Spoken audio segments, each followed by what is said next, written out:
બિલકુલ. તો ડોક્ટર, તો શું માધવબાગમાં જે સંશોધન કરવામાં આવ્યું છે સંપૂર્ણ હૃદય શુદ્ધિકરણ પદ્ધતિ, એનાથી હૃદયરોગ અને કોલેસ્ટ્રોલને નિયંત્રિત કરી શકાય? ચોક્કસપણે.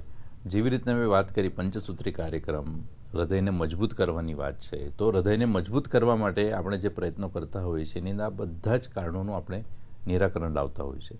ડાયાબિટીસની વાત કરીએ તો ડાયાબિટીસને પણ આધુનિક બધા જ પરીક્ષણો દ્વારા આપણે આઈડેન્ટિફાઈ કરીએ છીએ. ઇનફેક્ટ બહુ બધી વાર એવું થતું હોય છે, ડાયાબિટીસ આપણે કહીએ છીએ કે ડાયાબિટીસ આજે મને દેખાયું, તો એનો અર્થ ડાયાબિટીસ પણ એક દિવસમાં નથી આવ્યું.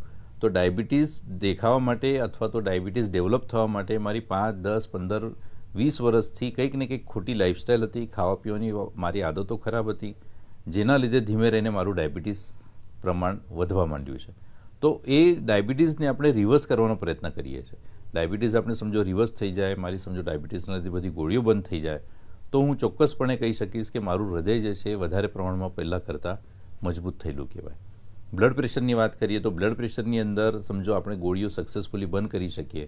લોહીની નળીઓ જે છે એની જે દિવાલ કડક થયેલી છે એ કડક દિવાલ આપણે સોફ્ટ કરી શકીએ તો સરવાળે મારી બ્લડ પ્રેશરની ગોળી પણ હું ઓછી કરી શકું અને સરવાળે મારું હૃદય પણ જે છે વધારે પ્રમાણમાં મજબૂત બની શકે.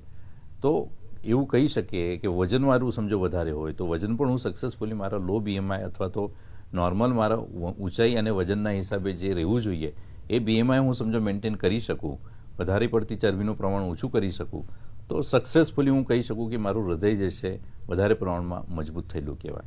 એટલે આ પંચસૂત્રી કાર્યક્રમ જે છે, સંપૂર્ણ હૃદય શુદ્ધિકરણ ચિકિત્સા જે છે, જેમાં પંચકર્મ પણ એક સૌથી વધારેમાં અગત્યનો પાર્ટ ભજવતો હોય છે.